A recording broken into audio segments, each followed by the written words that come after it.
urusan harta pusaka, bolehkah urus sendiri? Contoh, pembahagian harta hanya ditulis atas keping kertas tanpa perlu ke mahkamah dan setuju untuk bagi sama rata. Bolehkah macam tu? Dia macam ni, dia bergantung pada keadaan. Kalaulah kita nak uruskan harta tu tanpa memerlukan surat kuasa, boleh. Macam mana pula harta yang tanpa memerlukan surat kuasa tu? Sebagai contoh, sebelum meninggal, si mati dah amanahkan anak dia untuk pegang duit dia 50,000 sebagai contoh. Jadi duit dalam bank tu kosong lah. Jadi duit tu ada dekat tangan. Jadi dia pesan ataupun dia tulis ke dia apa, dia kata bahagilah sekian, sekian, sekian, sekian, sekian.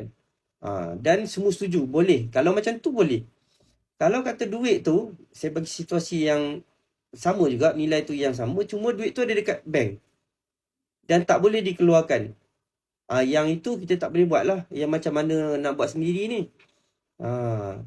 Sebab mana yang memerlukan surat kuasa, kita kena uruskan di sama ada di mahkamah sivil, pusaka kecil ataupun dekat mana raya. Semoga membantulah.